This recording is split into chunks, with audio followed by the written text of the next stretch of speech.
स्वागत है आप सभी का। ग्लोबल अड्डा देख रहे हैं, मैं हूं आपके साथ पुनीत और आज एक सीक्रेट मीटिंग की खबर आपको हम बताने वाले हैं। और ये सीक्रेट मीटिंग कहाँ हुई है? ये मीटिंग हुई है काबुल में और मुलाकात का राज अब जाकर खुल गया है।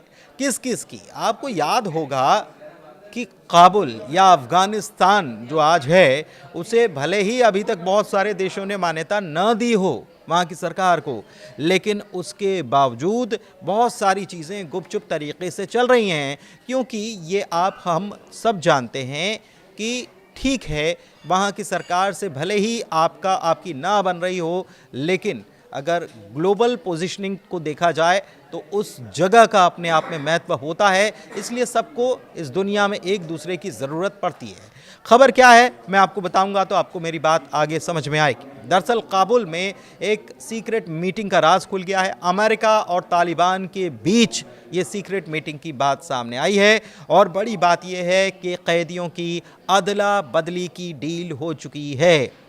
कभी दुश्मन थे, लेकिन दोनों अब दोस्ती की स्क्रिप्ट लिखने लग गए हैं और इसी को देखते हुए दुनिया भर में अब सवाल भी उठने लगे हैं। दरअसल काबुल में अचानक से एक मीटिंग हुई और इस मीटिंग की खबर पहुंची दुनिया तक तो खलबली मच गई।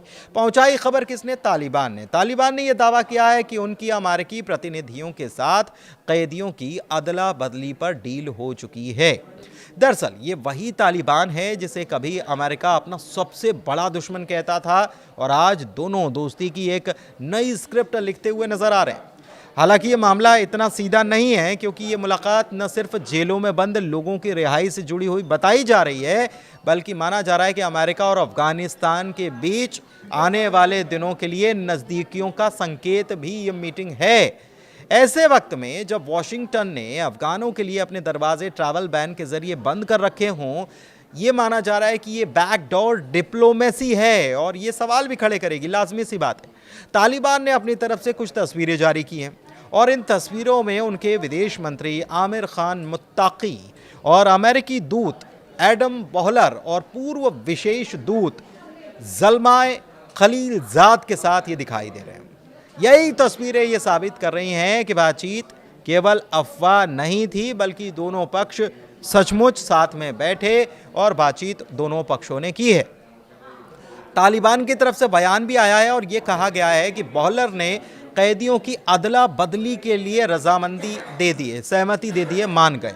लेकिन अब तक ये साफ नहीं हुआ है कि कितने लोग छोड़े जाएंगे और किन हालातों में उन्हें पकड़ा गया था। अच्छा, इस मामले में अमेरिका बड़ा खामोश है, चुपचाप काम जो चल रहा है, लेकिन तालिबान ने कर दिया है दावा। व्हाइट हाउस ने इस मुलाकात पर हालांकि कोई रिएक्शन दिया नहीं है, लेकिन तालिबान खुलकर यह दावा कर रहा है कि दोनों पक्ष रिश्तों को नॉर्मल करने की तरफ आगे बढ़ रहे हैं।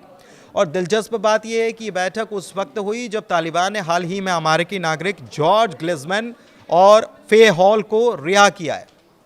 विशेषज्ञ क्या कह रहे हैं? वो कह रहे हैं कि तालिबान इस डील को एक राजनीतिक जीत के तौर पर दिखाना चाहता है, जबकि अमेरिका अपने नागरिकों की सुरक्षित वापसी को बड़ी उपलब्धि बताकर इसको बैलेंस करने का काम करेगा। अच्छा, मार्को रूबियो की तरफ से इशारा भी सामने आया है। कैसे इशारा सामने आया है? तो तेल अवीव में पत्रकारों से बात कर रहे थे अमेरिकी विदेश मंत्री मार्को रूबियो। उनसे जब पूछा गया तो वो क्या कहते नजर आए? उन्होंने कहा है कि बोहलर जो कि काबुल गए हुए थे, उनके बारे में उन्होंने कहा है कि वो वहां पर संभावनाएं तलाशने गए थे और आखिरी फैसला ट्रंप ही लेंगे। तो इस बयान से ये बिल्कुल साफ हो जाता है कि बातचीत का लेवल कितना ऊंचा है। कहने का मतलब ये है कि बॉलर वहां तो गए तो सही, लेकिन किसकी मर्जी से गए? ट्रंप की मर्जी से गए, और जो भी डील होगी वो ट्रंप तक पहुंचेगी। और इसका लेवल ये बताता है कि ट्रंप और कौन कौन लोग इस डील को करने में उत्सुक हैं, और कोई भी समझौता जो होगा वो सीधे व्हाइट हाउस की मंजूरी से ही होना है। अब तालिबान से दोस्ती की बात क्यों हो रही है?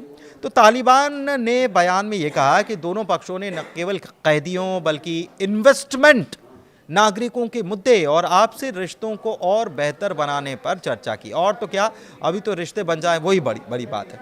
अमेरिकी प्रतिनिधियों ने हाल ही में अफगानिस्तान में आए भूकंप में मारे गए 2200 लोगों पर संवेदना भी जताई है और विश्लेषक या जानकार जो हैं वो ये मानते हैं कि अमेरिका अब नए तरीके से जो रिलेशंस जो हैं वो बनाना चाहता है और एशिया में अपनी रणनीति को जोड़कर इसे देख रहा है।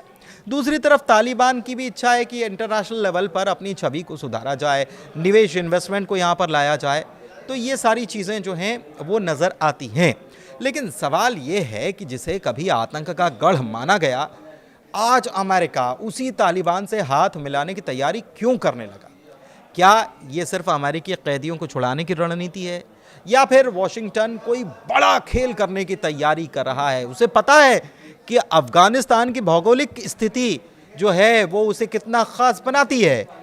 लेकिन इतना तो साफ है कि अमेरिका और तालिबान दोनों अपने अपने फायदे के लिए करीब आते नजर आ रहे हैं।